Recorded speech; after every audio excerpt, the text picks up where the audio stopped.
Very good morning, class 10th. In this video, as we have completed the sectors of Indian economy, I am just revising the chapter once again in a summarical way.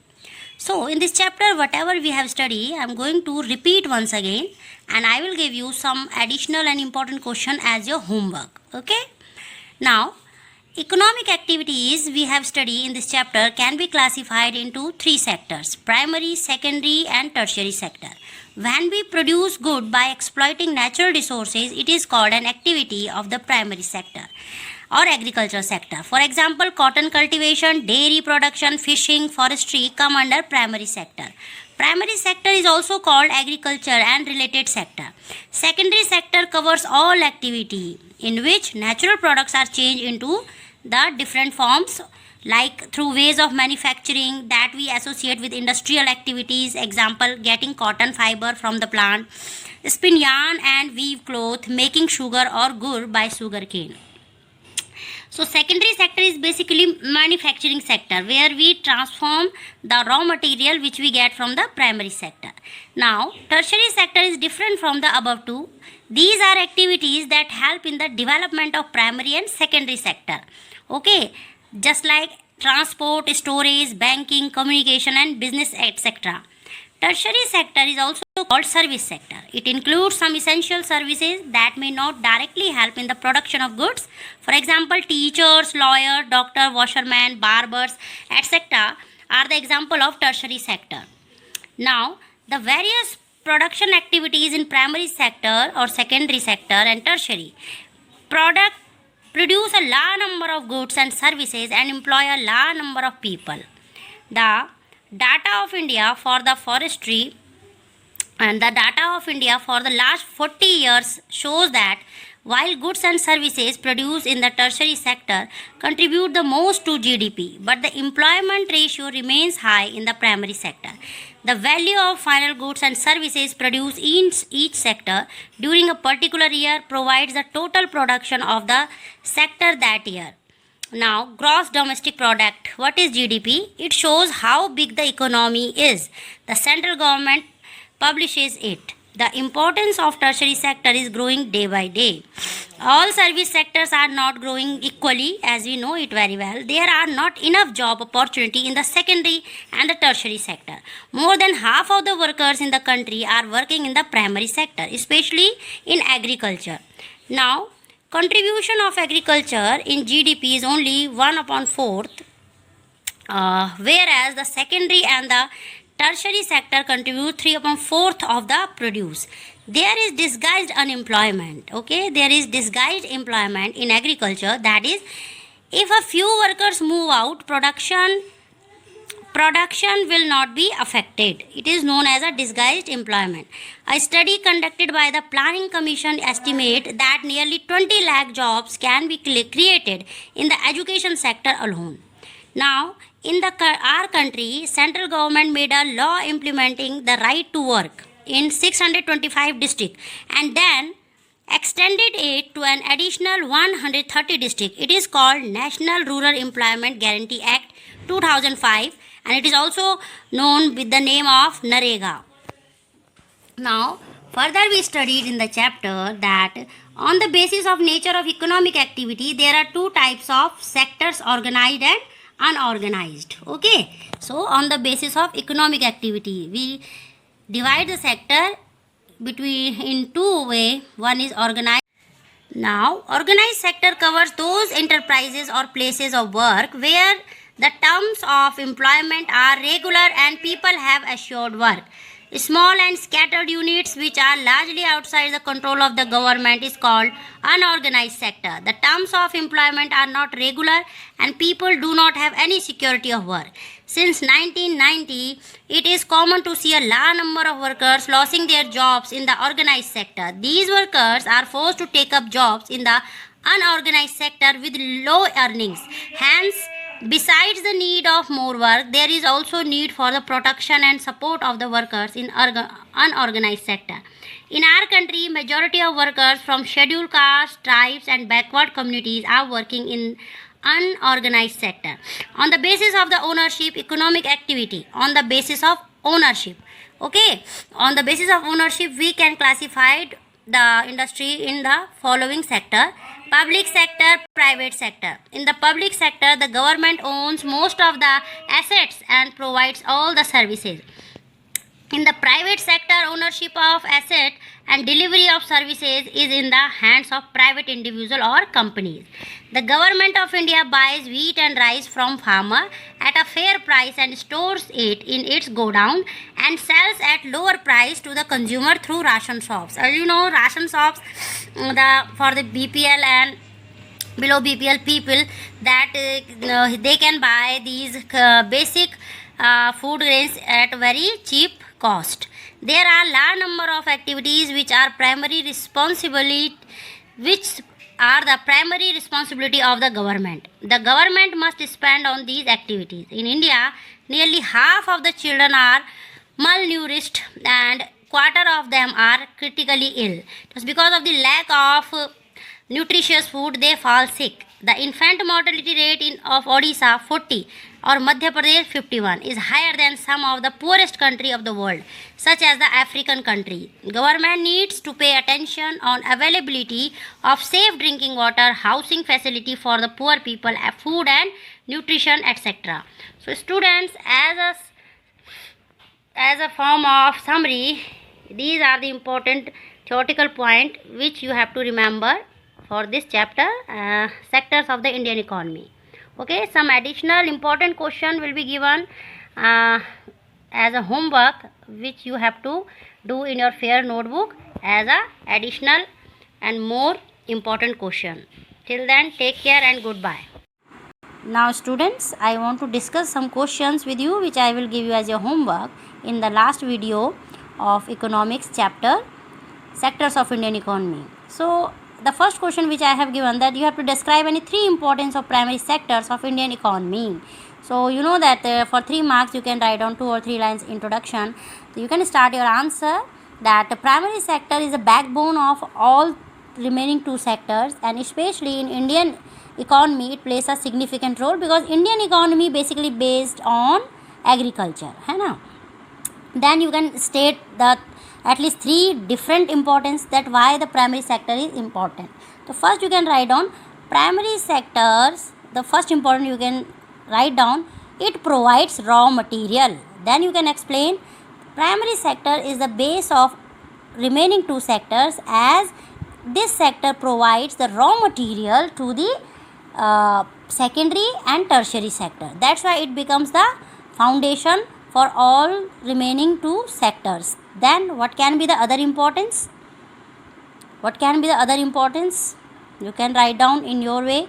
So this is the basic importance of primary sector. Then you can come out with the secondary, you can come out with the second importance, that why the primary sector is important. Then you can write down primary sector is so essential because it is the only sector where you can produce the crops, okay, and you can provide the raw material by which the manufacturing manufacturing sector or the secondary sector use these raw material in a variety of ways and produce the variety of goods. So you can write down providing the variety of finished goods, it becomes very important. So primary sector is important because it provides the variety of finished goods. We cannot imagine the finished goods and services without the existence of primary sector. Now the third importance you can write down. So here my main motive to tell you that you have to think and you have to stress on your mind that how you can, in your own words, you can state your answer, which definitely will be different from any net, any copy and any notebook and any guide or any reference books. Need is that only that you have to think over that and then you can develop your own answer, and the best thing that it will be your honest answer. Nobody can tell you that you have copied from NAT, you had copied from reference book, because here you need to think about it. Second is, in India, the development process had led to an increase in the share of the tertiary sector in GDP. Yes, that in India, when we see the development process last 40 years, then we observed that share of the tertiary sector in the growth of GDP basically increased too much. and even it has replaced the you can say increasing share of primary sector in India. Do you agree with this statement? Explain. Yes, there is no chance to be disagree with the statement. Yes, that if we compare the last 40 years in India, tertiary sector has emerged as a main sector for remaining two sectors, and it is the sector where the GDP growth has increased enormously. Even it has replaced the importance or the increasement of the primary sector. Okay, why it has happened? Because just because of the higher population, we always require so much of finished goods and services. This is a sector that, as the secondary sector has increased, so definitely if the secondary sector is increasing, that we need the more means of transportation to provide the goods and finished goods and services to the needy people. So definitely we need the mode of transportation in a variety of way. So this sector also and this sector is not only involves the traders or the business class or the excuse me, you can say that trucks and the or the other people who use to transport the service and goods to the needy market, but also the teachers, lawyers also come under this. Okay, now the tertiary sector has emerged, has increased in the GDP growth. Now compare the rate of growth of tertiary sector with other sectors in terms of GDP and employment. Now you have to compare. So how you will do such type of question? You will equally divide your notebook in three parts, where you will write down primary sector, then secondary and tertiary, and above that you will write down the comparison among all three sectors on the basis of GDP and employment. You can see that in agriculture sector so many people are involved, where there is no need to involve so many number of people, but because of the unskilled and you can say because of the because of the disadvantage of education, skill and programming, they are engaged themselves in the labor work. Okay, and that's why there is more and more surplus workers are involved in the agriculture sector. That's why there is no increasement in GDP in primary sector.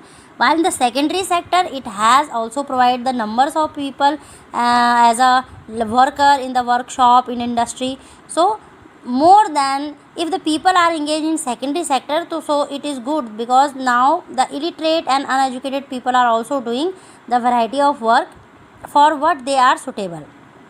So it is increasing GDP rather than primary sector.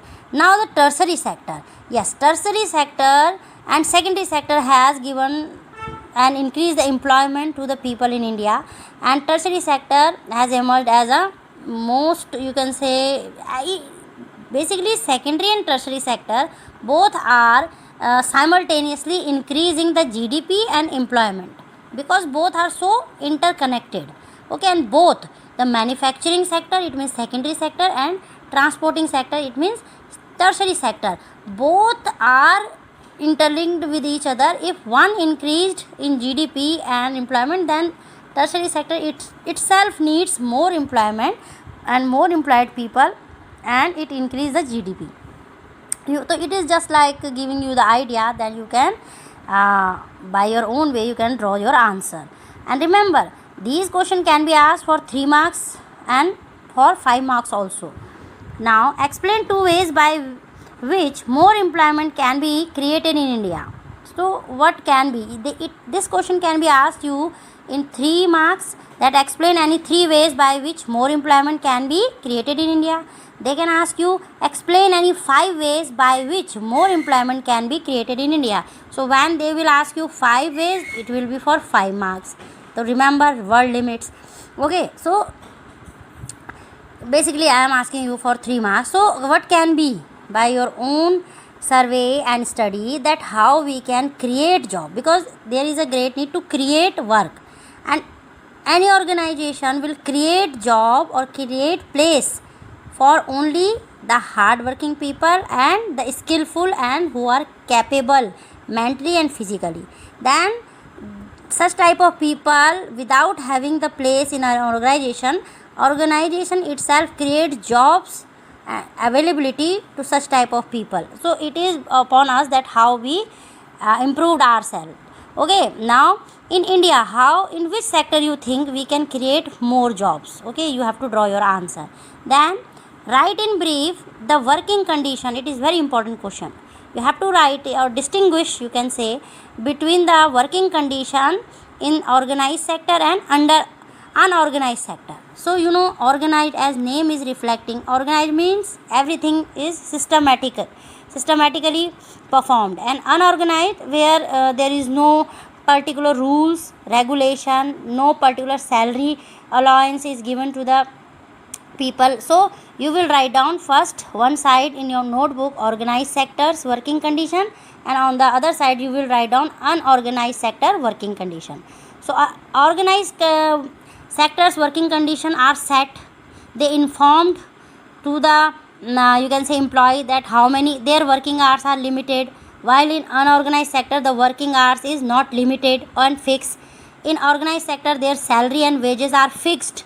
In unorganized sector their salary and wages are not fixed. Okay, organized sector do not provide the medical facility, medical allowance or health insurance to the worker, while unorganized sector not provide these things, and organized sector provide all the benefits to their employee and their families. So there are so many things that maternal leave is also given under organized sector, while in unorganized sector such type of facility is not given. So students, you have to prepare more and more question by your own, because only then you will practice, and only then you can say think towards the need of the question, as everything is not welcomed in the examination that you have filled the paper and you will get the marks. The solid content is required according to the demand of the question. Okay, so I hope you will complete your homework in a proper interval and you will work hard. So all of you class 10th, good luck and best of luck for your future. Thank you.